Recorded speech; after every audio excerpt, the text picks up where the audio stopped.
जिस इंसान ने मुझे ये खौफनाक कहानी सुनाई वो मेरे उन दूर के रिश्तेदारों में से एक हैं जिनसे कभी कभी ही मुलाकात होती है। शायद वो मेरे तीसरे कजिन या फिर कुछ ऐसा ही, लेकिन सही सही रिश्ता क्या है ये मुझे भी नहीं पता। उनका नाम ग्रेग था और वो एक जबरदस्त इंसान है। ग्रेग एक ग्रीन बैरेट हैं जिनके नाम सिल्वर स्टार है, जो उन्होंने अफगान स्नाइपर सेल के लीडर को पकड़ने पर पाया था बिना किसी नुकसान के।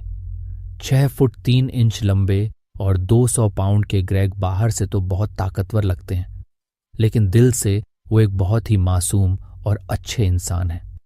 मैं खुद भी जंगलों में काफी समय बिता चुका हूं और जिंदगी का ज्यादातर हिस्सा कोलोराडो में ही रहा हूं। एक बार थैंक्स गिविंग पर मेरी ग्रेग से लंबी बातचीत हुई, जहां हम दोनों जंगल में हुए अपने अपने अनुभव शेयर कर रहे थे। हम दोनों सोफे पर बैठे थे, अजीब से छुट्टी वाले स्वेटर पहने हुए। तभी बात शिकार पर आ गई। ग्रेग ने बताया कि वो पहले शिकार के बहुत शौकीन थे, लेकिन एक ऐसी घटना घटी जिसने उन्हें हमेशा के लिए बंदूक और शिकार दोनों से दूर कर दिया।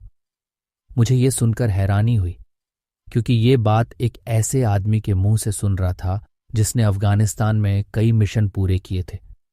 मैंने उनसे पूरी कहानी सुनाने की जिद की।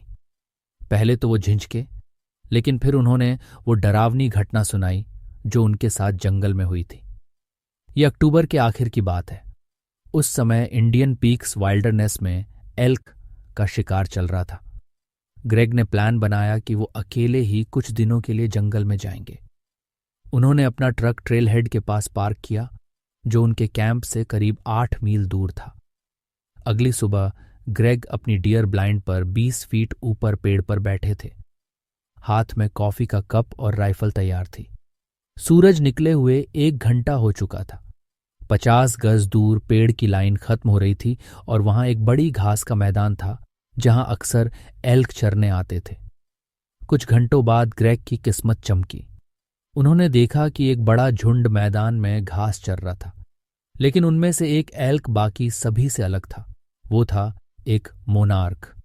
इसका मतलब ये था कि उसके सींग में 8-8 पॉइंट थे, जो बहुत खतरनाक होता है। ग्रेग ने धीरे से राइफल का सेफ्टी लॉक हटाया और उसे निशाना बनाया। जब आप इतने बड़े जानवर को निशाना बनाते हैं तो गोली को खोपड़ी और रीढ़ की हड्डी के जोड़ पर मारना होता है, ताकि जानवर को दर्द ना हो और तुरंत मौत हो जाए। ग्रेग पूरी तरह फोकस में थे। उन्होंने ट्रिगर दबाया और गोली निकलते ही वो खूबसूरत एल्क जमीन पर ढेर हो गया। बाकी सब एल्क डरकर जंगल में भाग गए। ग्रेग बहुत खुश थे। वो नीचे उतरकर एल्क तक जाने लगे। यही वो पल था जब कुछ ऐसा हुआ जिसने उनकी जिंदगी हमेशा के लिए बदल दी। ग्रेग ने राइफल वहीं पेड़ पर छोड़ दी थी और सिर्फ एक छोटा चाकू लेकर एल्क को काटने और वापस खींचने के लिए आगे बढ़े।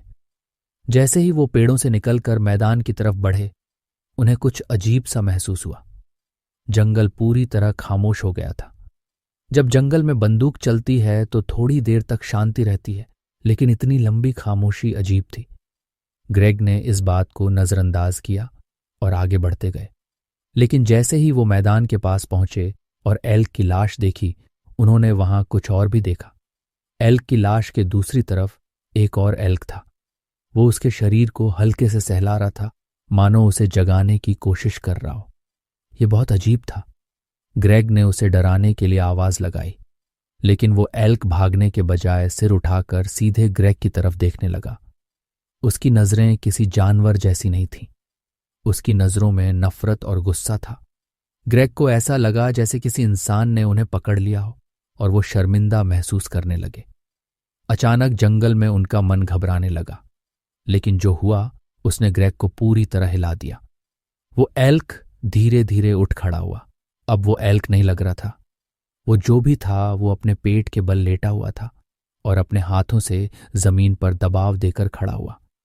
उसकी टांगें और घुटने उल्टी दिशा में मुड़े हुए थे, बिल्कुल किसी जानवर के पिछले पैरों की तरह। उसकी ऊंचाई 10 फीट से ज्यादा थी और सिर पर वो सींग ऐसे लगे थे मानो किसी शैतानी जानवर ने पहन रखे हों। उसका शरीर इतना पतला और बीमार लग रहा था कि उसकी हर हड्डी दिखाई दे रही थी। उसका रंग गुलाबी और अजीब सा था, मानो उसकी स्किन इंसान और जानवर के बीच कहीं अटकी हो। उसकी काली खाली आंखें ग्रेग को घूर रही थीं। पूरी खामोशी में ग्रेग को ऐसा लगा जैसे समय ठहर गया हो। उन्हें लगा जैसे वो किसी ऐसे शक्तिशाली चीज के सामने खड़े हैं जो उन्हें सिर्फ एक झटके में मिटा सकती थी। ग्रेग का गला सूख गया, उनके पैर भारी हो गए। उन्होंने एक कदम पीछे लिया और फिर दौड़ पड़े। जंगल में भागना आसान नहीं था, लेकिन ग्रेग ने अपनी जिंदगी में कभी इतनी तेज दौड़ नहीं लगाई। वो पेड़ के नीचे से भागे जहां उनकी महंगी राइफल टंगी हुई थी, लेकिन उन्होंने उसे उठाने के लिए 1 सेकंड भी नहीं गंवाया। करीब 1 मील दौड़ने के बाद उन्होंने रुककर सांस ली। पीछे देखा तो कोई नहीं था, लेकिन जंगल अब भी खामोश था, मानो वो जगह अब भी उसी अजीब चीज के कब्जे में हो। ग्रेग वहां एक रात और रुकना नहीं चाहते थे, लेकिन वो जानते थे कि रात में जंगल पार करना ज्यादा खतरनाक होगा। अगली सुबह सूरज निकलते ही ग्रेग ने अपना कैंप समेटा, राइफल और बाकी सामान उठाया और बिना पीछे देखे, कहते हैं कि वो रिलीजियस आदमी नहीं है, लेकिन उस दिन जंगल ने उन्हें एक साफ संदेश दे दिया था, यहां से चले जाओ। उन्हें नहीं पता कि वो चीज क्या थी, लेकिन वो जानते हैं कि उन्होंने जो देखा वो हकीकत थी। उस दिन के बाद से ग्रेग ने कभी जंगल में बंदूक नहीं चलाई और वो अब कभी ऐसा करने का इरादा भी नहीं रखते। जंगल में कुछ चीजें, उन्होंने कहा, बेहतर है कि उन्हें वैसे ही छोड़ दिया जाए। ग्रेग की ये कहानी सुनकर जब भी मैं गहरे जंगल में जाता हूं तो कभी कभी ऐसा महसूस होता है जैसे किसी की आंखें मुझे देख रही हों, मुझ पर निगरानी रख रही हों, और ऐसे हर पल में मुझे ग्रेग की बात याद आती है। बेहतर है कि कुछ चीजों को छेड़ा ना जाए। कहानी एक छोटे से गांव कसमपुर की है। इस गांव में एक पुराना और जर्जर मकान था जिसे लोग भुतहा मकान कहते थे। ये घर पिछले 20 सालों से बंद पड़ा था। मकान का बाहरी हिस्सा मिट्टी और काई से ढका हुआ था। घर के आसपास बड़ी बड़ी घास और बेलों ने उसे घेर रखा था। ये घर एक बूढ़ी औरत सविता काकी का था जो अपनी पोती पायल के साथ वहां रहती थी। पायल का बचपन में ही देहांत हो गया था और कहते हैं कि पायल की मौत के बाद सविता काकी ने उस घर से कभी बाहर कदम नहीं रखा। लोगों का मानना था कि पायल की आत्मा उस घर में ही भटकती है।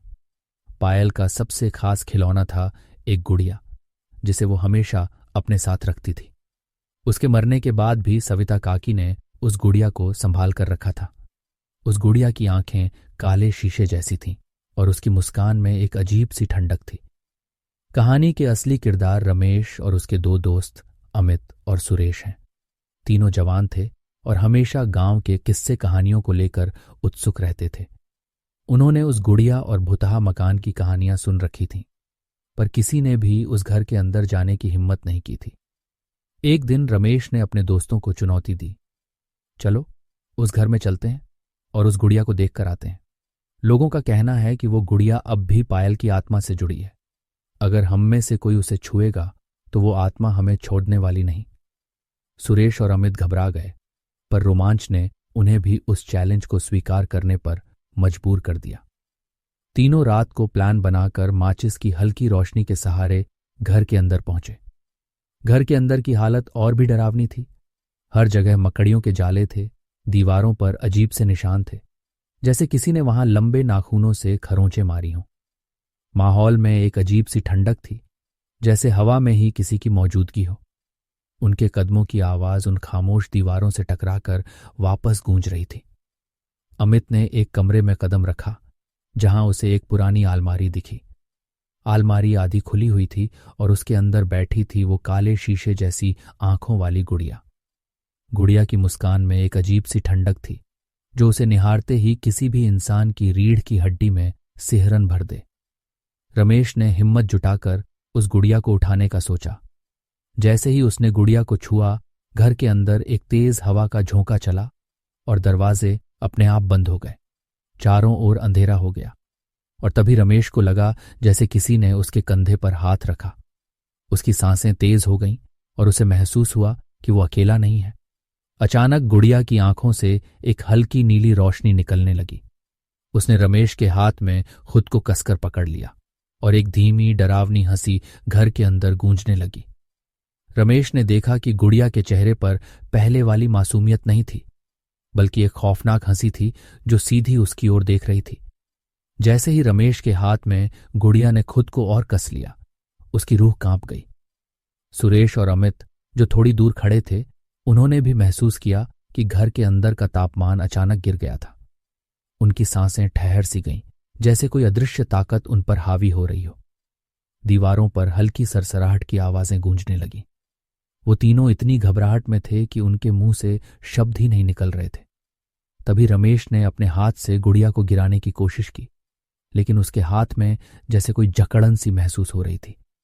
वो चाहकर भी उस गुड़िया को अपने हाथ से नहीं हटा पा रहा था। अचानक गुड़िया ने अपने सिर को हल्का सा घुमाया और सीधा रमेश की आंखों में देखने लगी। उसकी काले शीशे जैसी आंखों में एक अजीब सी चमक थी, मानो वो रमेश की आत्मा में झांक रही हो।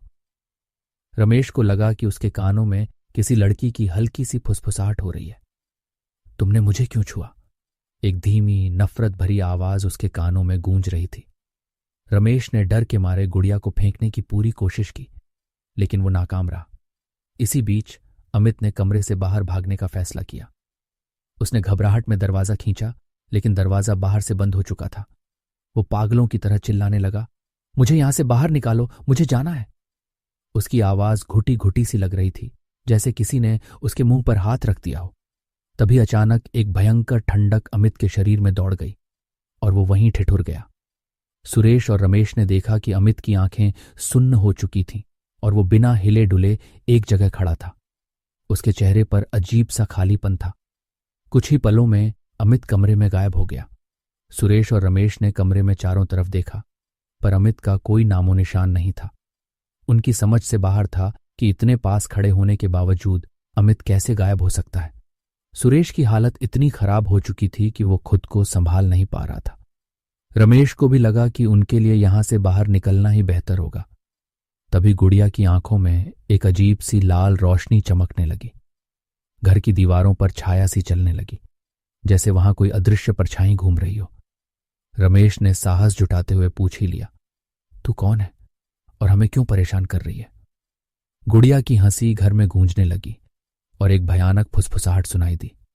मुझे किसी ने समझा नहीं, मुझे किसी ने प्यार नहीं किया। मैं पायल हूं, मेरी आत्मा इस गुड़िया में कैद है और अब जो इस घर में आएगा उसे भी मेरे साथ रहना पड़ेगा, हमेशा के लिए। सुरेश के मन में इतनी दहशत थी कि वो भागकर दरवाजे को जोर जोर से पीटने लगा। वो जितनी ताकत लगा सकता था उसने लगा दी, लेकिन दरवाजा खुलने का नाम नहीं ले रहा था। पीछे से रमेश ने उसे आवाज दी, सुरेश रुक, हमें इस भूतनी का सामना करना ही होगा। लेकिन सुरेश ने रमेश की बात सुने बिना ही एक जोरदार चीख मारी और उसके शरीर ने जैसे काम करना बंद कर दिया। उसकी आंखों से एक काले रंग के आंसू बहने लगे और कुछ ही पल में उसका शरीर जैसे किसी भयानक परछाई में बदल गया। रमेश ने अपनी आंखों के सामने अपने दोस्त को खोते हुए देखा।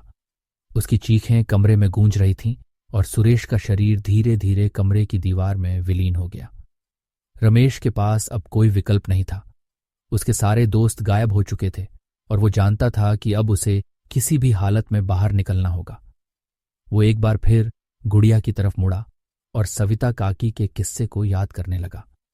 उसने गांव में सुना था कि सविता काकी ने बताया था कि पायल की आत्मा को सिर्फ वही इंसान चैन दे सकता है जो उस गुड़िया को उसके असली स्थान पर लौटाए। रमेश ने गांव में सुनी हुई बातों को याद किया, वो किस्से जो लोगों ने इस घर के बारे में बताए थे। गांव के बुजुर्गों का कहना था कि घर की सबसे ऊपरी मंजिल के एक कमरे में पायल की आत्मा को बांधने का कोई तरीका था। वो एक किस्म का चिन्ह था जहां गुड़िया को रखकर ही उस आत्मा को चैन मिल सकता था। इस उम्मीद में कि शायद वही उपाय पायल की आत्मा को मुक्त कर सके, रमेश ने डरते डरते ऊपर की मंजिल की तरफ कदम बढ़ाए। सीढ़ियां चढ़ते वक्त उसे महसूस हुआ जैसे किसी अदृश्य शक्ति ने उसका पीछा करना शुरू कर दिया हो। उसके रोंगटे खड़े हो गए थे, लेकिन उसने खुद को संभाला और धीरे धीरे उस कमरे तक पहुंचा। कमरा पूरी तरह खाली था, पर वहां एक पुरानी तख्त थी जिस पर गुड़िया का घर बना हुआ था। रमेश ने बिना देर किए गुड़िया को वहां रख दिया। इस बार रमेश आसानी से उस गुड़िया को अपने से अलग कर पाया। उसे रखते ही रमेश मुंह फेर कर बाहर निकलने लगा। जैसे ही उसने ऐसा किया, एक भारी सन्नाटा छा गया और उसे लगा जैसे किसी ने उसके कंधे को जकड़कर धीरे से कह दिया हो, तुमने मुझे चैन दे दिया। रमेश ने पलट कर देखा तो वो गुड़िया अभी भी उस गुड़िया घर में रखी थी, मगर अब वो बिल्कुल आम गुड़िया की तरह बेजान लग रही थी। उसके कदम अपने आप हल्के हो गए और वो किसी तरह घर से बाहर निकलने में कामयाब रहा। बाहर उसके दोस्त उसकी बेसब्री से इंतजार कर रहे थे। उनके चेहरे पर चिंता और डर साफ झलक रहा था। रमेश के बाहर आते ही उसके दोस्तों ने उसे घेर लिया। उसने थकी हुई आवाज में उन्हें सब कुछ बताया, कैसे गुड़िया में किसी आत्मा का वास था और कैसे उसने उसे उस पुराने कमरे में छोड़ दिया। उसके दोस्तों ने राहत की सांस ली, लेकिन उनके चेहरे पर अभी भी एक अनकहा डर था। कोई भी उस रात के बारे में दोबारा बात करना नहीं चाहता था। अगले कुछ दिनों तक रमेश और उसके दोस्त इस अनुभव से उभरने की कोशिश करते रहे। हालांकि उन्होंने उस घटना को पीछे छोड़ने का हर संभव प्रयास किया, लेकिन कभी कभी रात में रमेश को लगता कि वो गुड़िया अभी भी कहीं से उसे देख रही है। उसे अक्सर लगता कि उसके आसपास एक ठंडी हवा चल रही है, मानो वो आत्मा अभी पूरी तरह मुक्त नहीं हुई हो। उसके दोस्त भी इस बारे में कभी कभी डरावनी बातें करने लगे कि उनके सपनों में कभी कभी वो गुड़िया उन्हें दिखाई देती है। समय के साथ वो घर भी किसी ने खरीद लिया और गांव के लोगों ने एक नई कहानी बना ली कि उस घर में अब कोई डरावनी चीज नहीं है। पर रमेश और उसके दोस्त कभी उस जगह दोबारा नहीं गए। वो अनुभव उनकी यादों में एक खौफनाक सपने की तरह दर्ज हो गया, जो हमेशा के लिए उनके मन के किसी कोने में दफन हो गया। ये कहानी 1980 के दशक की है, जब हमारे देश में शिक्षा व्यवस्था में कई बदलाव हो रहे थे। ये घटना पश्चिम बंगाल के एक छोटे से शहर बर्धमान में स्थित एक पुराने सेंट माइकल स्कूल से जुड़ी हुई है। ये स्कूल ब्रिटिश शासन के दौरान बना था और आज़ादी के समय इसे एक टेम्पररी मिलिट्री बेस के रूप में भी इस्तेमाल किया गया था। स्कूल का इतिहास रहस्यमयी था और वहां पढ़ने वाले बच्चों के बीच कई तरह की डरावनी कहानियां मशहूर थीं। 1986 की बात है। आदित्य, रवि, सौरभ और करण, ये 4 दोस्त स्कूल में 10वीं और 11वीं कक्षा के छात्र थे। एक दिन स्कूल में अचानक खबर फैली कि स्कूल मैनेजमेंट ने बेसमेंट को हमेशा के लिए बंद करने का फैसला किया है। बेसमेंट को बंद करने की कोई ऑफिशियल वजह नहीं बताई गई, लेकिन स्कूल के स्टाफ के बीच ये चर्चा थी कि वहां कुछ अजीब घटनाएं होती थीं। रात में अपने आप चीजें गिरने की आवाजें आना, किसी के चलने जैसी सरसराहट और कभी कभी वहां से आती हल्की हल्की फुसफुसाहट। बेसमेंट की बंदी ने इन 4 दोस्तों के मन में क्यूरियोसिटी जगा दी। वे जानना चाहते थे कि वहां आखिर ऐसा क्या था जिसे छिपाने की इतनी कोशिश की जा रही थी।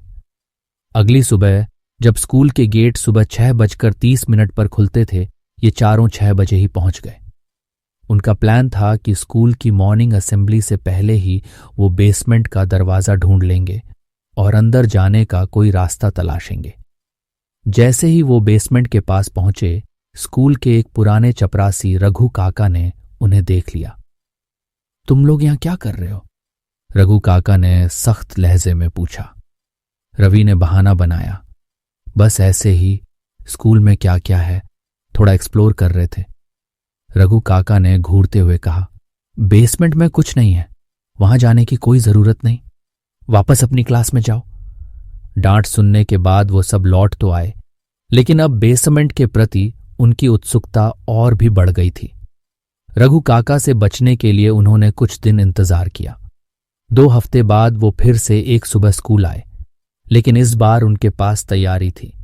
कर्ण एक छोटी सी लोहे की रॉड लेकर आया था, जिससे वो ताला तोड़ सकते थे। इस बार उन्होंने पहले से तय कर लिया था कि कैसे अंदर घुसना है। जब वो बेसमेंट के दरवाजे पर पहुंचे तो देखा कि वहां सच में ताला लगा हुआ था। उन्होंने रॉड से ताले को तोड़ने की कोशिश की और 20 मिनट की मेहनत के बाद आखिरकार ताला टूट गया। जैसे ही उन्होंने बेसमेंट का दरवाजा खोला, ठंडी और सीलन भरी हवा बाहर आई। चारों ने अपनी टॉर्च निकाली और नीचे उतरने लगे। बेसमेंट अंधेरे से भरा हुआ था, हर तरफ धूल जमी थी। जैसे ही उन्होंने अपनी टॉर्च चारों ओर घुमाई, उन्हें बेसमेंट के कोने में एक छोटा सा दरवाजा दिखा। वो करीब 4 फीट ऊंचा था, मानो किसी ने इसे छिपाने की कोशिश की हो। हम अंदर चलकर देखते हैं, आदित्य ने कहा। करण ने सबसे पहले दरवाजा खोला। वो बहुत पुराना था और खोलते ही एक अजीब सी बदबू फैली। जैसे ही वो अंदर गए, उन्हें एहसास हुआ कि ये कोई साधारण बेसमेंट नहीं था। दरअसल ये एक पुरानी सुरंग थी जो स्कूल को शहर के अन्य हिस्सों से जोड़ती थी। ऐसा कहा जाता था कि अंग्रेजों ने आजादी की लड़ाई के दौरान इस टनल का इस्तेमाल किया था ताकि वो स्वतंत्रता सेनानियों से बचकर भाग सकें। वो टॉर्च की रोशनी में टनल में आगे बढ़ते रहे। अचानक रवि की टॉर्च बंद हो गई। क्या हुआ? सौरभ ने पूछा। शायद बैटरी खत्म हो गई, रवि ने जवाब दिया। फिर धीरे धीरे सभी की टॉर्च बंद हो गई। अब उनके पास केवल मोमबत्तियां बची थीं, जिन्हें उन्होंने जलाया। रोशनी में उन्होंने देखा कि टनल के दीवारों पर अंग्रेज अफसरों के नाम खुदे हुए थे। जैसे जैसे वो आगे बढ़े, ऑक्सीजन की कमी महसूस होने लगी, मानो वहां कोई हवा ना हो। तभी उन्हें महसूस हुआ कि टनल में वो अकेले नहीं थे। किसी के पैरों की आहट उनके पीछे थी, लेकिन जब उन्होंने पीछे देखा तो कुछ नहीं था। सौरभ और रवि को घबराहट होने लगी। मुझे नहीं लगता कि हमें आगे जाना चाहिए, रवि ने घबराते हुए कहा। लेकिन आदित्य और करण ने उन्हें समझाया कि अब जब वो यहां तक आ ही गए हैं तो थोड़ा और आगे देख लेते हैं। कुछ 200 मीटर चलने के बाद अचानक आदित्य ने महसूस किया कि उसके कंधे पर किसी ने हाथ रखा। उसने झट से पीछे देखा, लेकिन वहां कोई नहीं था। अचानक टनल में एक हल्की सरसराहट हुई और एक कोने से किसी छाया के निकलने का एहसास हुआ। अब चारों को समझ आ गया कि ये जगह सामान्य नहीं थी। वो जितनी जल्दी हो सके वापस लौटने लगे। जैसे तैसे बेसमेंट के दरवाजे तक पहुंचे और पूरी ताकत से उसे धक्का देकर बाहर निकल आए। अगले कुछ दिनों में ये कहानी पूरे स्कूल में फैल गई। इससे इंस्पायर होकर 6 और स्टूडेंट्स, 4 बॉयज और 2 गर्ल्स ने फैसला किया कि वो इस टनल को पूरी तरह एक्सप्लोर करेंगे और पता लगाएंगे कि ये कहां तक जाती है। लेकिन जब वो गए तो कभी वापस नहीं आए। उन स्टूडेंट्स के लापता होने की खबर पूरे स्कूल में फैल गई। स्कूल मैनेजमेंट ने पहले इसे अफवाह माना, लेकिन जब उन स्टूडेंट्स के पेरेंट्स स्कूल पहुंचे और पुलिस को बुलाया गया, तब मामला गंभीर हो गया। पुलिस ने उस बेसमेंट और टनल की जांच की, लेकिन कुछ भी नहीं मिला। सुरंग का रास्ता बंद था और न ही वहां से किसी के निकलने के निशान थे। इसके बाद स्कूल मैनेजमेंट ने बेसमेंट को पूरी तरह से सील कर दिया और वहां जाने पर सख्त पाबंदी लगा दी गई। कुछ ही सालों बाद ये स्कूल बंद हो गया और हमेशा के लिए वीरान हो गया। लेकिन आज भी अगर आप बर्धमान के पुराने इलाकों में जाएं तो लोग कहते हैं कि रात के समय उस खंडहर स्कूल के पास से गुजरते हुए अजीब आवाजें आती हैं, फुसफुसाहट, किसी के चलने की आहट और कभी-कभी किसी के चीखने की गूंज। ये कहानी उत्तर भारत के एक छोटे से गांव नरसौली की है। गांव इतना छोटा था कि वहां की गलियां बिल्कुल पतली और धूल से भरी रहती थीं। घर कच्ची मिट्टी के बने हुए थे और बिजली भी कभी कभी ही आती थी। इस गांव में अंधविश्वास और परंपराओं की जड़ें इतनी गहरी थीं कि लोग पंडित और ज्योतिषियों की बातों को भगवान का आदेश मानते थे। गांव के एक कोने में हरिशंकर का परिवार रहता था। हरिशंकर का घर थोड़ा बड़ा था क्योंकि वो खेती बाड़ी के साथ साथ दूसरे गांवों में अनाज बेचने का काम भी करते थे। उनकी एक बेटी थी जिसका नाम सुहानी था। सुहानी सिर्फ 16 साल की थी, लेकिन उसकी सुंदरता की चर्चा पूरे गांव में थी। बड़ी बड़ी आंखें, लंबी घनी चोटियां और चेहरा ऐसा जैसे चांद खुद जमीन पर उतर आया हो। सुहानी का परिवार उसकी शादी की तैयारी कर रहा था। गांव के एक बड़े परिवार से रिश्ता तय हुआ था। लड़का अच्छा कमाता था और परिवार संपन्न था। लेकिन शादी से पहले की एक रस्म में पंडित ने सुहानी की कुंडली देखी।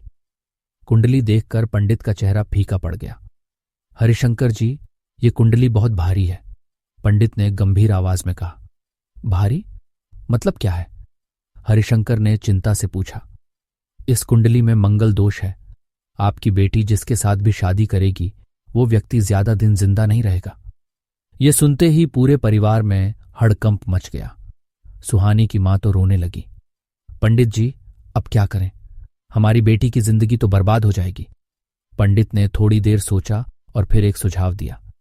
एक उपाय है, सुहानी की शादी पहले किसी पेड़ से करा दीजिए। ये दोष उस पेड़ पर चला जाएगा और फिर असली शादी में कोई दिक्कत नहीं होगी। गांव के बाहर एक बहुत पुराना बरगद का पेड़ था। उसकी जड़ें इतनी फैली हुई थीं कि वो कई फुट जमीन के ऊपर दिखती थीं। उसी पेड़ को चुना गया। लेकिन अब समस्या ये थी कि सुहानी के होने वाले पति के परिवार वाले इस प्रस्ताव से पूरी तरह नाखुश थे। उनका कहना था कि क्या भरोसा है इस पेड़ से शादी के बाद लड़के को कुछ नहीं होगा। उनका गुस्सा साफ था और वो ये मानने को तैयार नहीं थे। लेकिन पंडित ने उन्हें बहुत समझाया और यह तर्क दिया कि यह उपाय बहुत पुराना है और इस पर विश्वास करना ही बेहतर होगा। आखिरकार पंडित की बातों में कुछ ऐसी बात थी कि लड़के का परिवार मान गया। सुहानी का परिवार तो बस किसी भी हालत में सुहानी का विवाह चाहते थे, क्योंकि समाज में दाग लगना उनके लिए ज्यादा खतरनाक था। उनकी नजर में पेड़ से शादी करने में कोई दिक्कत नहीं थी, बल्कि लड़के से शादी टूट जाना एक बहुत बड़ी शर्म की बात थी। सुहानी का दिल तो पहले ही टूटा हुआ था, लेकिन अब उसका दुख और भी गहरा हो गया। उसे यह सब बहुत अपमानजनक लग रहा था। उसे एक पेड़ से जोड़ दिया गया था और उसे ये सब चुपचाप सहना पड़ा।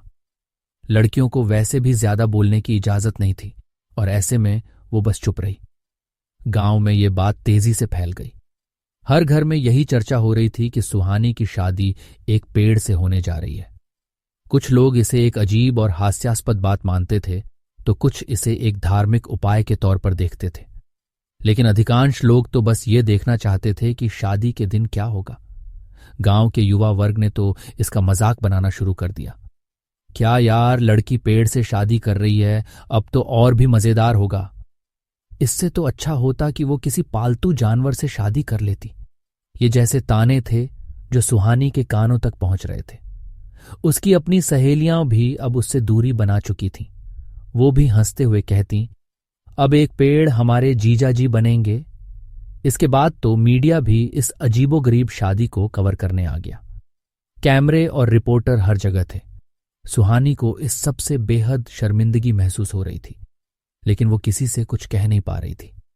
उसका दिल टूट चुका था, लेकिन उसका सम्मान बचाने के लिए वह चुप थी। शादी की पूरी तैयारी में हर किसी का ध्यान सुहानी पर था। पूरे गांव में ये एक चर्चा का विषय बन चुका था। सुहानी को न सिर्फ अपनी शादी बल्कि अपनी पूरी जिंदगी को लेकर अपमान का सामना करना पड़ रहा था। किसी ने नहीं सोचा था कि इस पेड़ से शादी का क्या असर होगा, लेकिन सबने सुहानी की भावनाओं की कोई कद्र नहीं की। हर किसी ने अपना काम किया और सुहानी की आंखों में आंसू थे, पर उसने एक शब्द भी नहीं कहा। उसे खुद से ज्यादा अपने परिवार की इज्जत की चिंता थी। शादी के दिन सुहानी ने लाल जोड़ा पहना। उसकी आंखों में आंसू थे, क्योंकि वो समझ नहीं पा रही थी कि एक पेड़ से शादी करना कैसा लगेगा। गांव के सभी लोग इकट्ठा हुए थे। ढोल बज रहे थे और मंत्रोच्चार के बीच पंडित ने शादी की रस्में शुरू कर दी।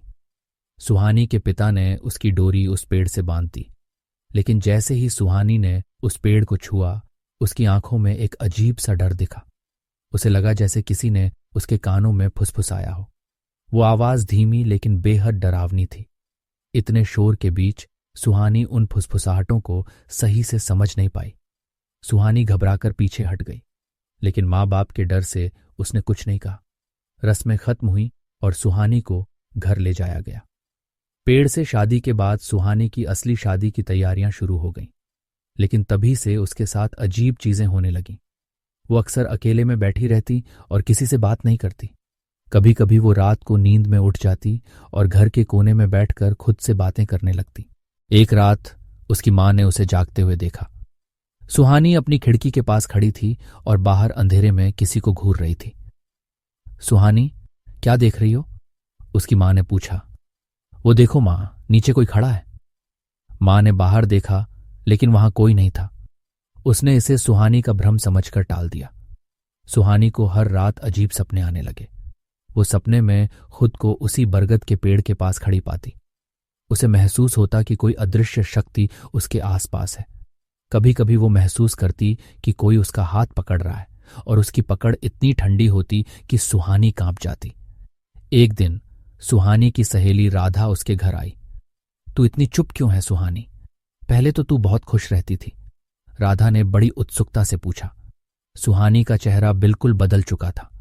उसकी आंखों में एक तरह की खालीपन और डर था, जैसे वो किसी अजनबी दुनिया में खो चुकी हो।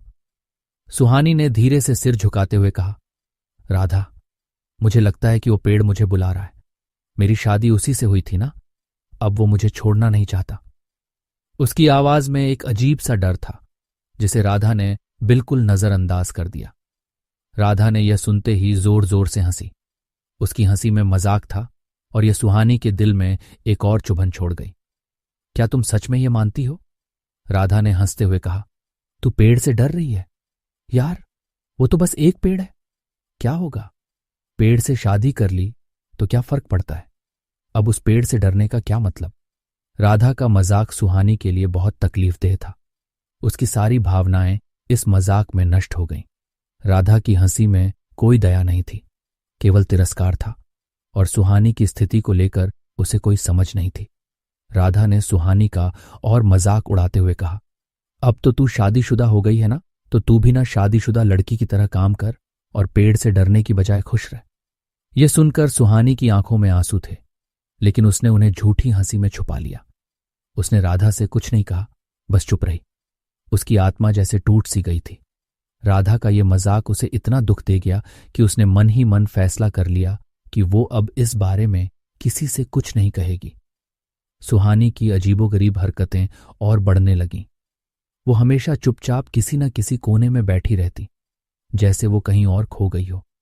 कभी कभी उसकी हंसी भी गहरी होती, लेकिन यह हंसी कोई सामान्य हंसी नहीं थी, बल्कि एक डरावनी और अस्वाभाविक हंसी लगती। घर वाले इसे ठीक से समझ नहीं पा रहे थे और धीरे धीरे ये बात गांव में फैलने लगी। गांव में अफवाहें फैलने लगीं कि वो बरगद का पेड़ श्रापित है। कहते थे कि उस पेड़ पर एक भटकती आत्मा रहती है। गांव के बूढ़े लोगों ने बताया कि कई साल पहले एक आदमी ने वहीं पर फांसी लगाकर आत्महत्या कर ली थी। उसकी आत्मा अब भी उस पेड़ से बंधी हुई है। सुहानी के पिता को जब ये बात पता चली तो उन्होंने पंडित को फिर से बुलाया।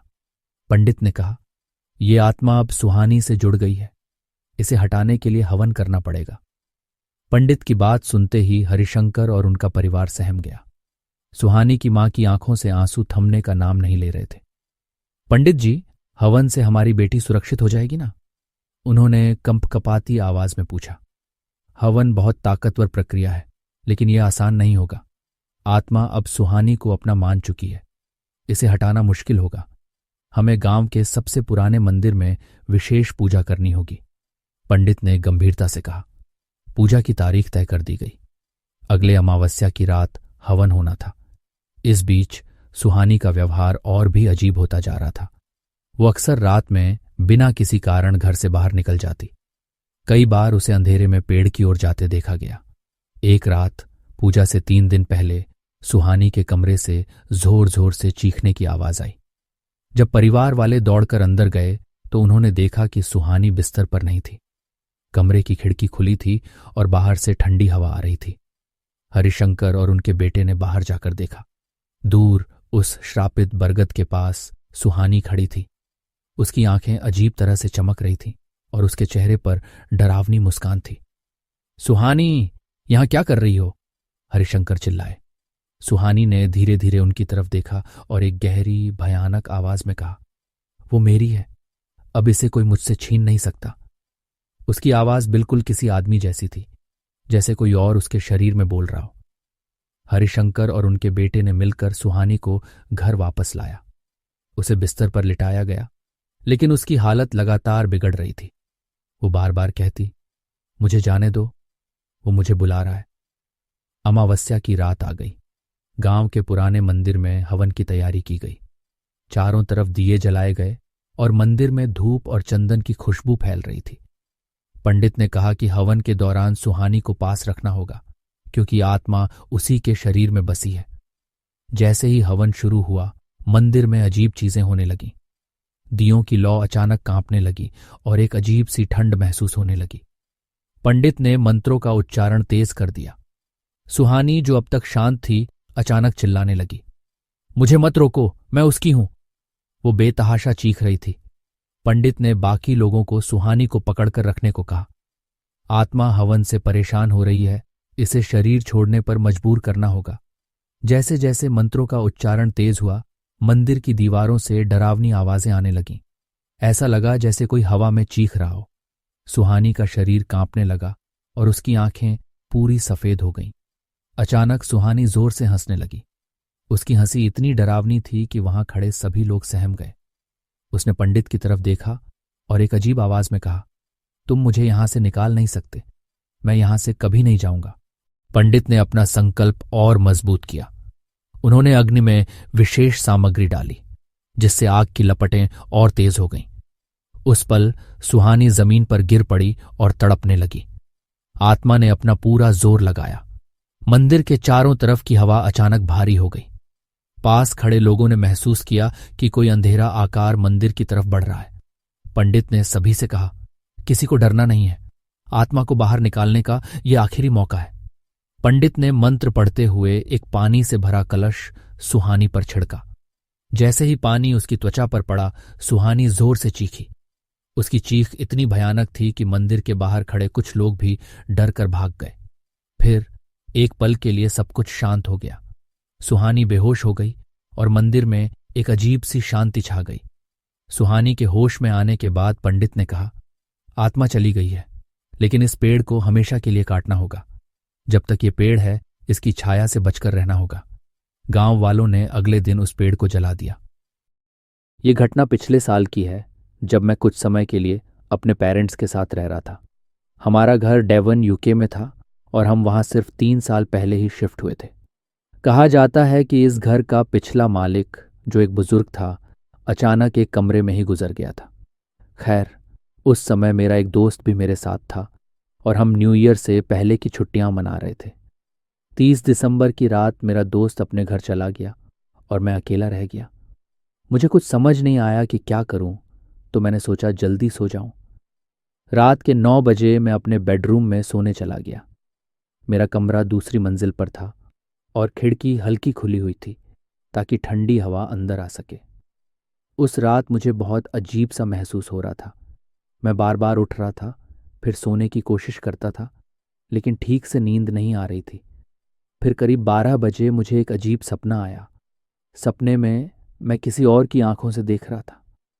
कोई आदमी मेरे पड़ोसी के गार्डन से निकलकर मेरे गार्डन की ओर बढ़ रहा था।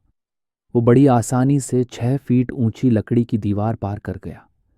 मेरे गार्डन में मेरी बहन का कुत्ता सो रहा था और वो शख्स सीधे मेरे घर की दीवार पर चढ़ गया। जैसे ही वो मेरी खिड़की के पास पहुंचा, मेरा सपना अचानक बदल गया।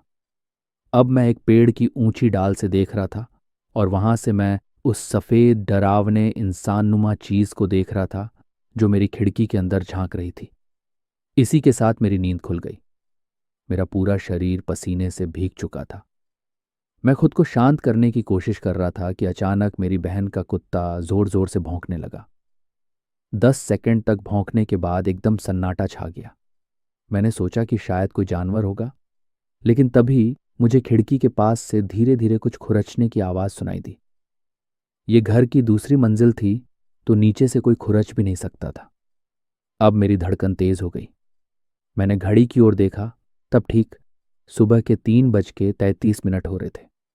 जैसे ही मैंने घड़ी देखी, मुझे अंदर से एक अजीब डर महसूस होने लगा। ऐसा लग रहा था जैसे कोई मेरे कमरे में ही खड़ा हो और मुझे घूर रहा हो। तभी मैंने छत की ओर देखा। वहां हल्की सी हलचल हुई और कोई परछाई कमरे के बीचों बीच लटकते हुए लाइट के पास जाकर रुक गई। मुझे लगा कि मैं सपना देख रहा हूं, लेकिन अगले ही पल बिना आंखें खोले भी मैंने एक चमकदार सफेद रोशनी देखी। ऐसा लगा जैसे हजारों लाइटर्स एक साथ जलाए जा रहे हों। यह आवाज इतनी तेज थी कि मेरे कान सुन्न हो गए। फिर एक जोरदार सफेद चमक पूरे कमरे में फैली और अगले ही सेकंड सब कुछ काले अंधेरे में बदल गया। अब मैं पूरी तरह जाग चुका था। जैसे ही मैंने उठकर बेड साइड लैंप जलाने की कोशिश की, मुझे याद आया कि वो तो प्लग से निकाल कर रखा था।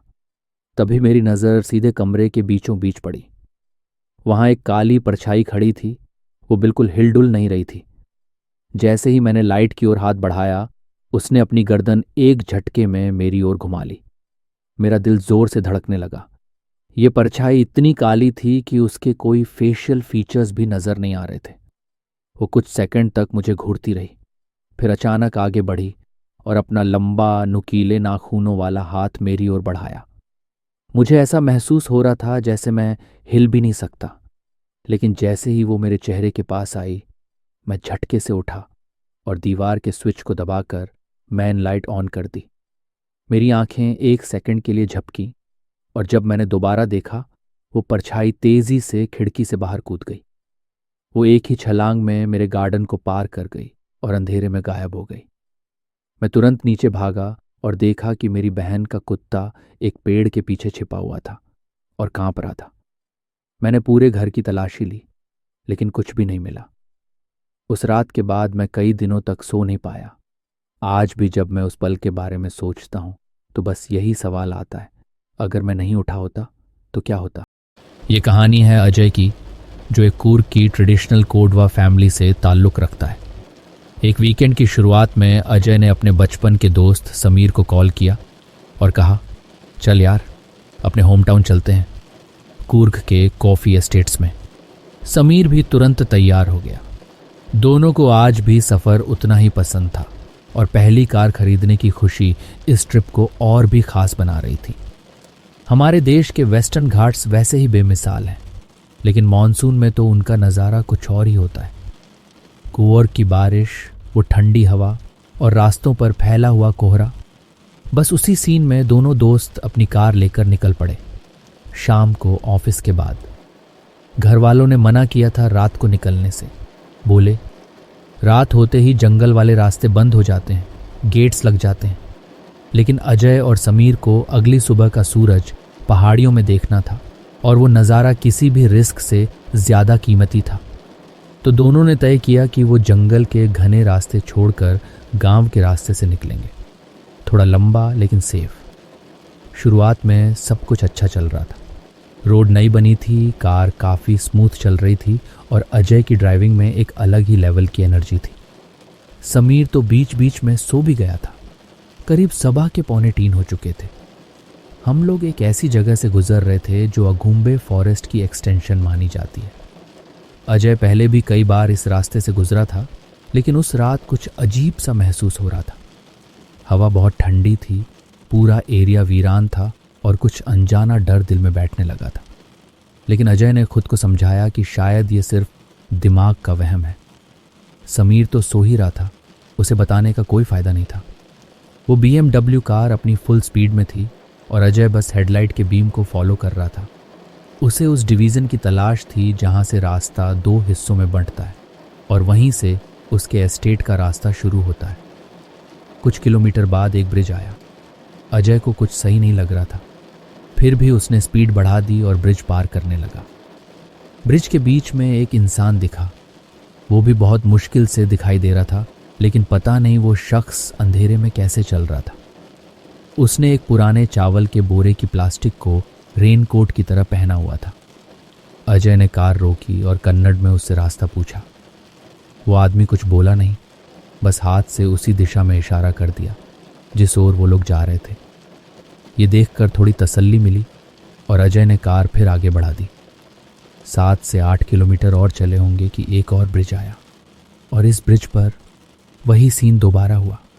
फिर से एक आदमी, फिर से वही राइस बैग वाली पॉलीथीन, फिर से मूसलाधार बारिश में चलता हुआ। अजय ने दोबारा पूछा, एस्टेट का रास्ता किधर है? और उस आदमी ने भी बिना कुछ बोले उसी दिशा में हाथ से इशारा कर दिया। अब अजय का दिल बैठ गया। ये क्या हो रहा है? वो ठंडा पसीना, वो सन्नाटा, वो एग्जैक्टली वैसा ही आदमी दोबारा, सब कुछ एक जैसा। अजय ने तुरंत यू टर्न मारा। समीर अब पूरी तरह जाग चुका था और गायत्री मंत्र पढ़ने लगा। मगर असली डर तब लगा जब अजय ने पूरा ब्रिज पार किया और उस ब्रिज पर वो आदमी गायब था। कहीं नहीं था वो, ना आगे ना पीछे ना ब्रिज के किनारे।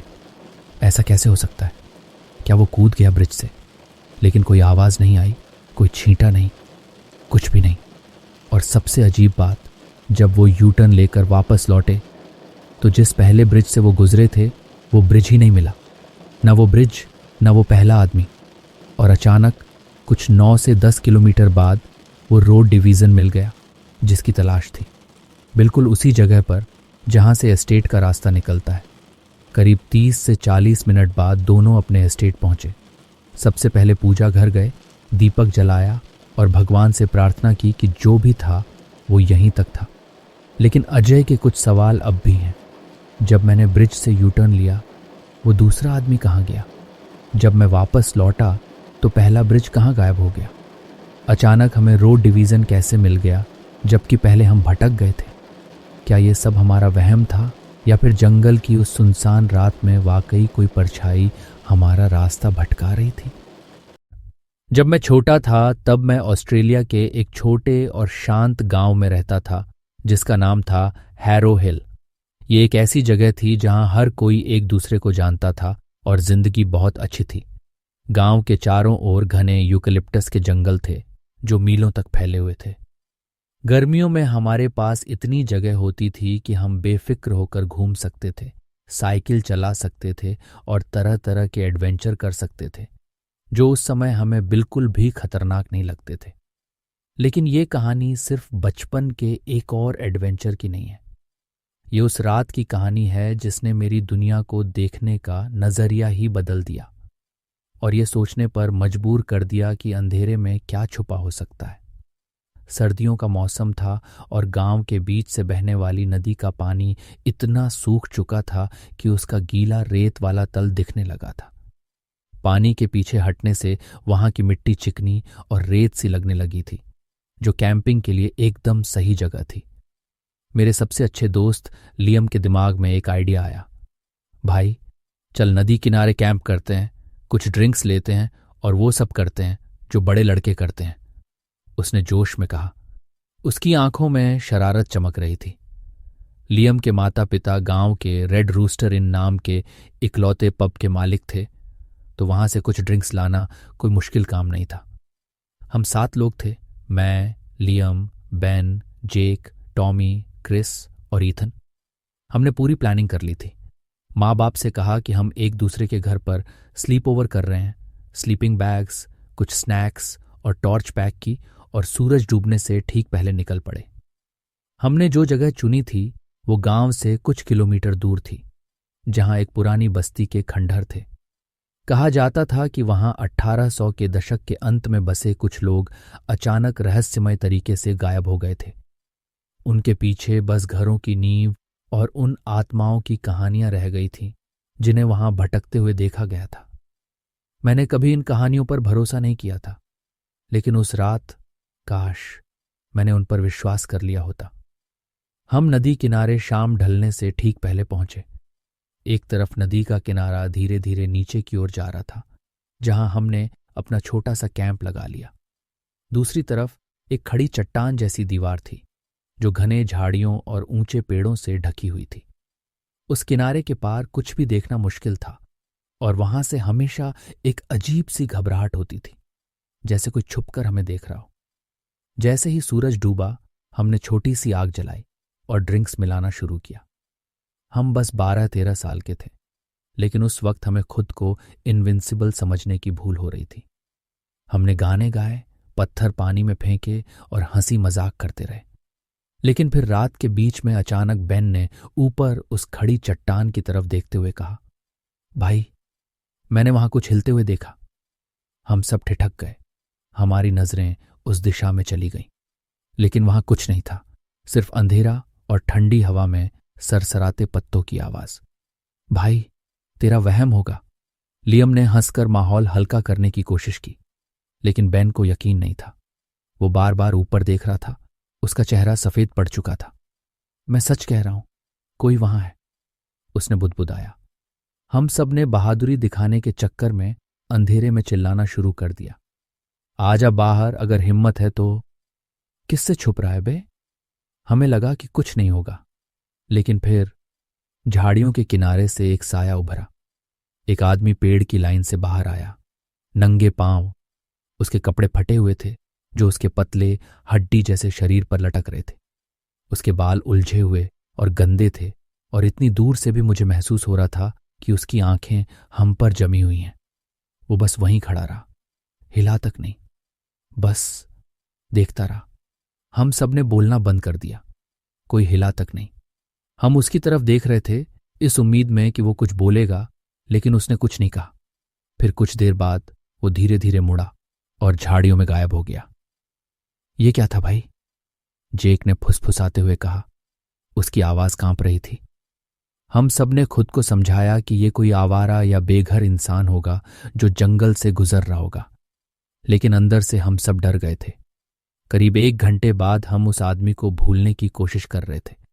फिर से बातें करने लगे, हंसने लगे और उस अजीब एहसास को भूलने की कोशिश कर रहे थे। लेकिन फिर वो वापस आया। इस बार वो ऊपर नहीं था, वो हमारे कैंप के किनारे खड़ा था। उसने उस खड़ी चट्टान को पार कर लिया था और अब वो हमारे फायरप्लेस के पास खड़ा था, बस हमें घूरते हुए। हम सब सुन्न हो गए। कोई बोलने की हिम्मत नहीं कर पा रहा था। सिर्फ आग की आवाज और पेड़ों की सरसराहट सुनाई दे रही थी। आखिरकार लियम ने हिम्मत जुटाकर बोला। उसकी आवाज कांप रही थी, लेकिन उसने कोशिश की कि वो डरा हुआ ना लगे। भाई ठीक हो? तुम्हें कुछ चाहिए? वो आदमी कुछ नहीं बोला। उसने बस हम सबको एक एक करके घूरा।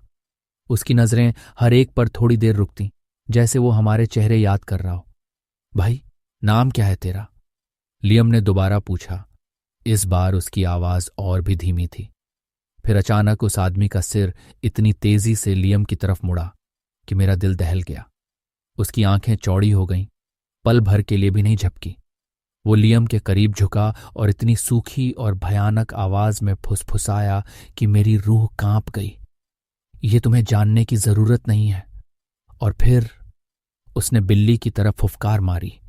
इससे पहले कि हम कुछ समझ पाते, उसने अचानक से एक भयानक चीख मारी। उसकी आंखें आग की लपटों पर टिकी हुई थीं, जैसे उसने कुछ डरावना देख लिया हो। और फिर पलक झपकते ही उसने मुड़कर उस खड़ी चट्टान पर जानवरों की तरह दौड़ लगाई। वो उस ढलान पर ऐसे चढ़ गया जैसे कोई जंगली जानवर हो और कुछ ही सेकंड्स में झाड़ियों में गायब हो गया। हम सब जम गए थे, कोई हिल भी नहीं पाया। सबने बस एक दूसरे की तरफ देखा और फिर आग की तरफ देखने लगे, जैसे उसकी रोशनी हमें बचा लेगी। हमने पूरी रात आग जलाए रखी, ये सोचकर कि रोशनी हमें सुरक्षित रखेगी। धीरे धीरे सब थक कर सो गए, लेकिन दिल में खौफ अभी भी बाकी था। सुबह जब मेरी आंख खुली तो सब कुछ गायब था। सब कुछ, हमारे बैग, जूते, कंबल, यहां तक कि शराब भी, सब गायब।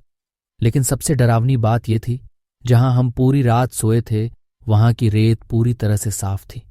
कोई फुटप्रिंट्स नहीं, कोई घसीटने के निशान नहीं, कुछ भी नहीं, जैसे हम वहां कभी थे ही नहीं। हमने 1 सेकंड भी बर्बाद नहीं किया। नंगे पांव, डर के मारे पागलों की तरह हम वहां से भागे, पूरे 15 किलोमीटर वापस गांव की ओर। जब हम घर पहुंचे, हमारे पैरों से खून बह रहा था, लेकिन हमें परवाह नहीं थी।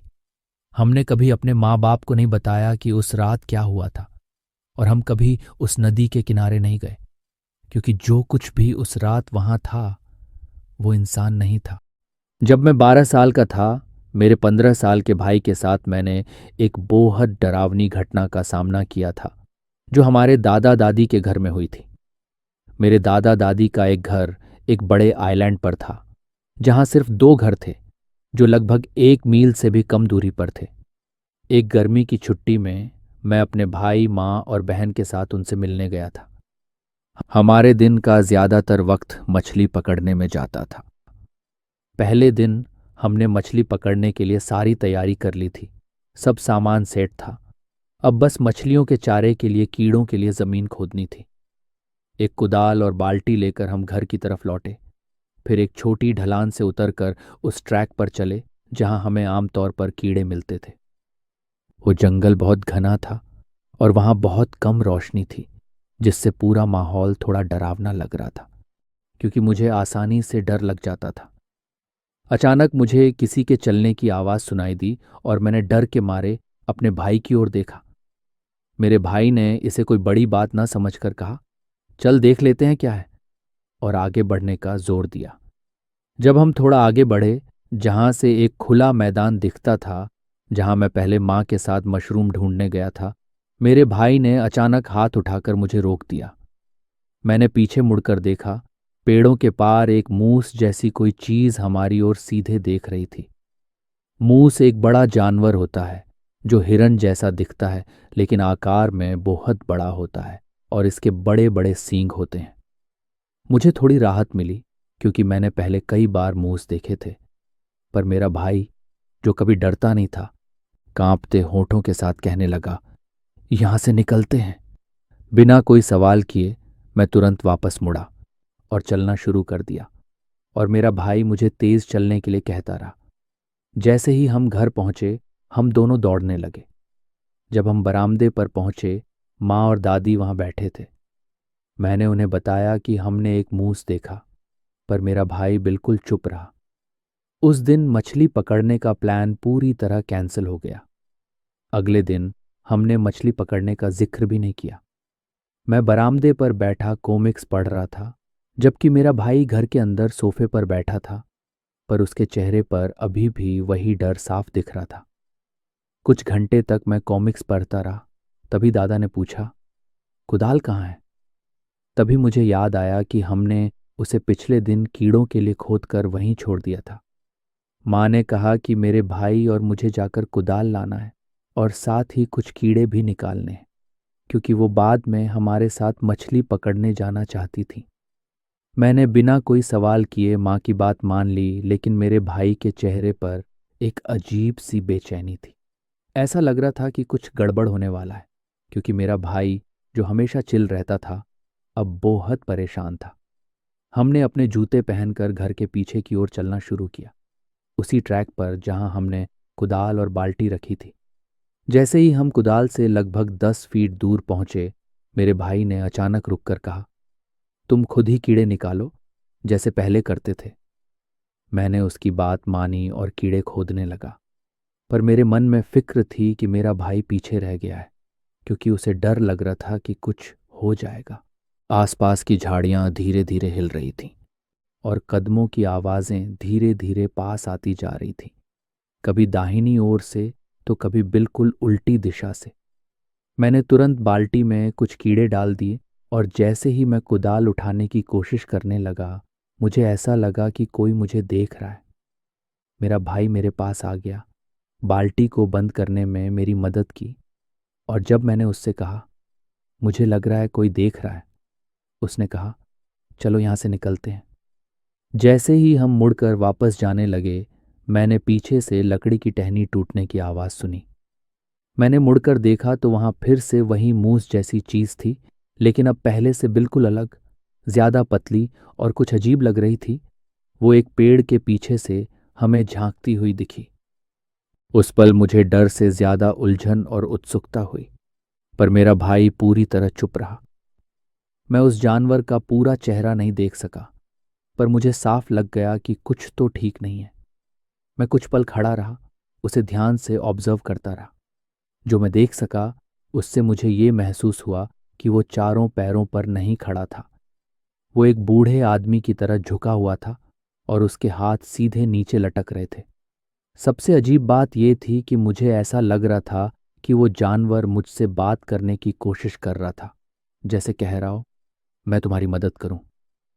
कुछ ही पल में घबराहट से भरकर मैंने तेजी से घर की ओर भागना शुरू कर दिया, और मेरा भाई भी मेरे साथ तेज कदमों से चलता रहा। कुछ ही पलों में हम दोनों दौड़ते हुए पहुंच गए। जब मैंने मुड़कर देखा तो वो मूस जैसी चीज कहीं दिख नहीं रही थी। हमने कुदाल को घर के पीछे लॉन में ही छोड़ दिया और कीड़ों से भरी बाल्टी घर के सामने ले आए, जहां माँ और दादा दादी मौजूद थी। उस दिन का माहौल ऐसा बना रहा जैसे कुछ हुआ ही ना हो, और हमने उस घटना का कभी कोई जिक्र भी नहीं किया। मैंने कभी सोचा नहीं था कि मैं अपने भाई के साथ उस घटना को बांटूंगा, क्योंकि हम दोनों मानते थे कि उसे याद करना ठीक नहीं। उस दिन के बाद से हमने फिर कभी दादा दादी के घर जाने की जिद नहीं की। आज भी मुझे पूरी तरह समझ नहीं आता कि मैंने वास्तव में क्या देखा था। एक बार मैंने अपने एक दोस्त को यह बताया, और उसने कहा कि अगर मेरी बात सही है तो शायद वो एक स्किन वॉकर या वेंडिगो हो सकता है। उसने गूगल से कुछ तस्वीरें भी दिखाई, जिनमें मुझे तुरंत उस अजीब जानवर के लक्षण दिखे। कुछ समय तक मैंने इस घटना को अपने मन में दबा कर रखा था, पर जब से स्किन वॉकर की कई कहानियां पढ़ी, उस रात की यादें फिर से मेरे दिमाग में आ गईं और मुझे ये भी महसूस हुआ कि जो मैंने देखा था वो एक आम मूस से कहीं ज्यादा डरावना था। सबसे डरावनी बात यह है कि लोग कहते हैं कि ऐसी चीज से कभी बात नहीं करनी चाहिए। मैं बस ये सोच सकता हूँ कि अगर मैंने उस चीज से बात की होती जब मुझे लगा कि वो मुझसे बात कर रही है, तो हालात शायद और भी खराब हो जाते। ये कहानी है पुणे के येरवड़ा में स्थित एक बेहद ही पुराने मेंटल हॉस्पिटल की, जिसे सिर्फ एक मामूली अस्पताल नहीं बल्कि एक ऐसी जगह माना जाता है जहां अतीत की पीड़ा, अधूरी इच्छाएं और अनकही कहानियां आज भी जीवित हैं। इस अस्पताल की दीवारें, टूटे फूटे दरवाजे और सुनसान गलियारे आज भी उन आत्माओं की चीखें बयां करते हैं जिन्हें कभी न्याय नहीं मिला, जिन्हें उनके परिवार ने भुला दिया। मैं आज आपको उसी दर्द और रहस्य से रूबरू कराऊंगा जिसे मैंने उस जगह पर अनुभव किया था। मैं और मेरे कुछ दोस्तों ने कुछ हफ्तों पहले इस अस्पताल का दौरा करने का फैसला किया था। उस शाम पुणे की सड़कों पर हल्की हल्की बारिश हो रही थी, हवा में उमस थी और आसमान काले बादलों से ढका हुआ था। जैसे ही हम अस्पताल के पास पहुंचे, हमें एक जर्जर इमारत की झलक मिली जिसकी दीवारें समय की मार झेल चुकी थीं। वहां का वातावरण कुछ ऐसा था मानो समय रुक सा गया हो और अतीत के अंधेरे साए आज भी जीवित हों। हमने अस्पताल के मुख्य द्वार के पास पहुंचते ही उस पुराने जंग लगे दरवाजे को देखा। मेरे हाथ में फ्लैशलाइट की मंद रोशनी थी और मेरे दिल की धड़कन हर कदम पर तेज होती जा रही थी। मेरे दोस्तों के चेहरे पर भी डर और उत्सुकता साफ झलक रही थी। किसी की आंखों में गहरा सवाल था तो किसी के होंठों पर चुपचाप डर के संकेत थे। मैंने उस दरवाजे को धीरे से धक्का दिया और चरमराती आवाज ने हमें अंदर आने का संकेत दिया। अंदर घुसते ही हमें एक लंबी अंधेरी हॉल मिली जहां दीवारों पर पुरानी तस्वीरें टंगी हुई थीं। उन तस्वीरों में मुस्कुराते चेहरे अब धुंधले पड़ चुके थे, मानो वे भी उस दर्द को महसूस कर रहे हों जो इस जगह में समाया हुआ था। हॉल में एक अजीब सी ठंडी हवा बह रही थी और मेरे कदमों की आवाज गूंज रही थी। हर कोने में ऐसा महसूस हो रहा था जैसे कोई अदृश्य निगाहें हमें देख रही हों। मुझे याद आ गया कि मैंने कई बार सुना था, जब रात गहराती है तो इन दीवारों में छुपी आत्माएं अपना दर्द बयान करती हैं। हमने कुछ कमरे देखे जिनमें से एक कमरे का दरवाजा थोड़ा खुला हुआ था। अंदर झांकते ही एक मंद रोशनी की झलक ने हमारा ध्यान खींचा। कमरे के अंदर की दीवारें झुर्रियों और निशानों से भरी थीं और बीच में एक पुराना बेड पड़ा था जिस पर धूल की मोटी परत जमी थी। एक तरफ एक टूटी हुई खिड़की थी जिसके शीशे पर जंग लगी थी। अचानक मुझे ऐसा महसूस हुआ कि जैसे कोई धीरे धीरे मेरे पीछे आ रहा हो। मैंने पीछे मुड़कर देखा, पर वहां कुछ भी नहीं था। मेरे दिल की धड़कन दोगुनी हो गई। मेरे दोस्त अर्जुन ने अपनी थरथराती आवाज में कहा, यार, तुम्हें भी कुछ अजीब लग रहा है। उस पल हमारे चेहरे पर डर के साथ साथ एक अनकही जिज्ञासा भी साफ झलक रही थी। हमने एक दूसरे का हाथ थामे और उस कमरे में वापस गए जहां हमें कुछ अनसुनी आवाजें सुनाई दे रही थीं। मदद करो, हमें छोड़ दो। वे आवाजें इतनी धीमी और दर्द भरी थीं कि हमारे रोंगटे खड़े हो गए। जैसे ही हमने उस कमरे से बाहर कदम रखा, हमें लगा कि दीवारों से कुछ साए धीरे धीरे बाहर आ रहे हैं। मेरे अंदर एक अजीब सी बेचैनी थी और मैंने महसूस किया कि ये जगह सिर्फ एक पुरानी इमारत नहीं बल्कि एक जिंदा इतिहास है। एक ऐसा इतिहास जहां हर दीवार, हर दरवाजा एक दर्द भरी कहानी कहता है। उस रात के बाद मेरी नींद उड़ गई। हर रात सपनों में मुझे वही कमरे, वही अंधेरा और वही दर्द भरी आवाजें सुनाई देती थीं। मैं जागते ही पसीने से तर हो जाता और मेरे अंदर ये सोच चलने लगती कि शायद मैं उस जगह का एक हिस्सा बन चुका हूं जहां दर्द और अधूरी इच्छाएं हमेशा के लिए बसी रहेंगी। मेरे कुछ दोस्तों ने तो ये भी दावा किया कि उन्होंने उस कमरे में एक छाया को देखा जो धीरे धीरे उनके पीछे पीछे आ गई। उन सभी अनुभवों ने मेरे अंदर एक गहरा सवाल खड़ा कर दिया, क्या ये सभी घटनाएं केवल हमारी कल्पना है या फिर वास्तव में यहाँ कुछ है जिसे हम समझ नहीं सकते। अगले दिनों में हमने अस्पताल के इतिहास के बारे में छानबीन करना शुरू किया। पुराने रिकॉर्ड्स, पुलिस रिपोर्ट्स और डॉक्टर्स के बयान हमें बताते हैं कि इस अस्पताल में कई बार ऐसी घटनाएं घटित हुई हैं जिनका कोई लॉजिकल समाधान नहीं मिल पाया। एक बूढ़े कर्मचारी ने मुझे बताया कि कई साल पहले यहाँ एक जवान लड़की सुमन लाई गई थी, जिसे उसके परिवार ने पूरी तरह से भुला दिया था। सुमन की कहानी बहुत दुखद थी। उसके दर्द और क्रोध की आत्मा आज भी इस अस्पताल में भटकती है। कहते हैं कि रात के समय जब पूरा अस्पताल सुनसान हो जाता है तो सुमन की चीखें दीवारों में गूंज उठती हैं। उस कर्मचारी की बातों ने मेरे अंदर एक अजीब सा डर और दया का भाव दोनों भर दिए। मैंने तय किया कि मैं उस सच्चाई को जानूं जो इन दीवारों में छुपी हुई है। एक दिन मैं और मेरे दोस्त विवेक ने अस्पताल के उन पुराने हिस्सों का इंस्पेक्शन करने का निर्णय लिया जहां आमतौर पर कोई जाने की हिम्मत नहीं करता। उस रात का मौसम बिल्कुल वैसा ही था जैसा हमने पहली बार वहां देखा था। अंधेरा, भारी बादल और एक अजीब सी ठंडक। जब हम उस कमरे के पास पहुंचे जहां सुमन की आत्मा के बारे में कहते हैं, तो हमने देखा कि दरवाजे पर एक पुरानी बंद घड़ी लटक रही थी। हमने दरवाजे को खोला और अंदर कदम रखा। कमरे में एक पुरानी मेज, टूटी कुर्सी और सुमन के पुराने मेडिकल रिपोर्ट्स बिखरी हुई थीं। मेज पर रखी एक पुरानी तस्वीर में सुमन की आंखों में गहरी उदासी थी, मानो वो अपने अतीत के दर्द को बयां कर रही हो। उसी पल मेरे कानों में एक धीमी सी चीख गूंज उठी, एक ऐसी चीख जिसने मेरे अंदर के सभी कोने को हिला कर रख दिया। हमने तुरंत उस कमरे से बाहर भागने का फैसला किया, लेकिन वो चीख आज भी मेरे कानों में सुनाई देती है। उस रात के बाद मेरी आंखों में वो दृश्य और आवाजें आज भी ताजगी से भरे हुए हैं। मेरे दिल में एक अजीब सी बेचैनी थी और मैंने ठान लिया कि मैं इस दर्द भरे रहस्य की तह तक जाऊंगा। अगले हफ्तों में मैंने उस अस्पताल के अतीत के और भी दस्तावेज इकट्ठा करने शुरू किए। मैंने पाया कि यहाँ कई बार मरीजों के अचानक गायब हो जाने की घटनाएं हुई हैं और कुछ मामलों में तो मरीजों के कमरे से अचानक से अजीब आवाजें सुनाई देती थीं।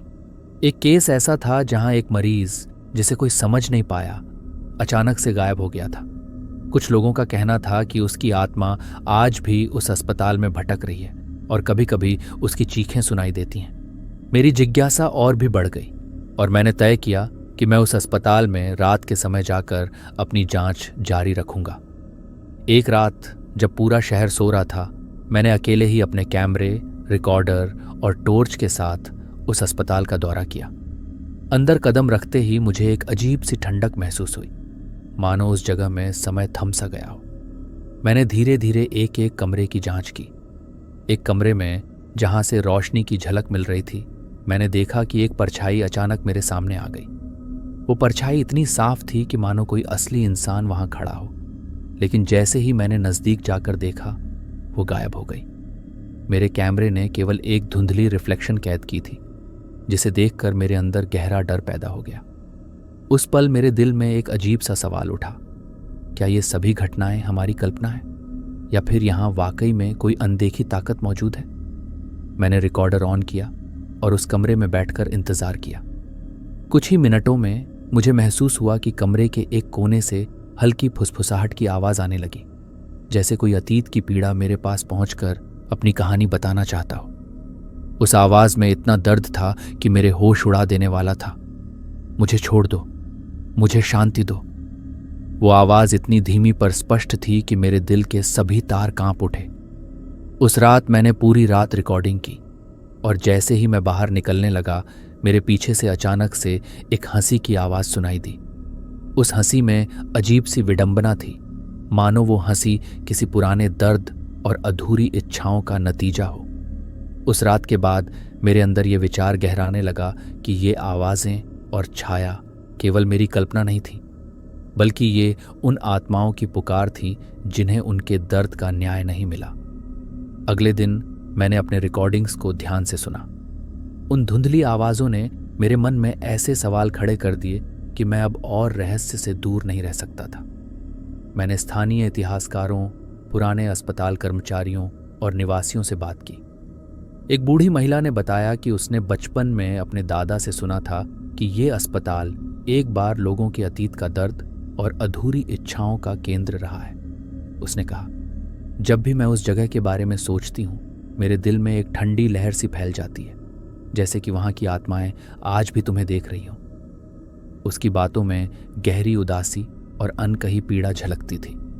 मैंने उस बूढ़ी महिला की बातों को सुनकर ठान लिया कि मैं इन आत्माओं की कहानियों को दुनिया के सामने लाऊंगा। मैंने अपने वीडियो, डायरी और रिकॉर्डिंग्स को एक साथ मिलाकर एक प्रोजेक्ट शुरू किया ताकि हर कोई इस दर्द भरे इतिहास से रूबरू हो सके। मैंने सोचा कि शायद इन कहानियों को बयां करने से उन आत्माओं को शांति मिले या कम से कम उनके दर्द को समझने का एक मौका मिले। उसके बाद मैंने एक विशेष रात को चुनकर फिर से उस अस्पताल का दौरा किया। उस रात पूरा माहौल बेहद रहस्यमय था। आसमान में अंधेरे बादल, तेज हवाएं और सड़कों पर हल्की बारिश की बूंदें जैसे किसी पुराने गीत की मधुर धुन बुन रही हों। मैंने अपने दोस्तों के साथ मिलकर अस्पताल के एक ऐसे हिस्से में कदम रखा जहां से अक्सर अजीब सी आवाजें आती थीं। वहां की दीवारें पुरानी तस्वीरों और दस्तावेजों से भरी हुई थीं और फर्श पर जमी धूल ने हर कदम पर हमें उस अतीत की याद दिलाई जिसे किसी ने भुला नहीं पाया था।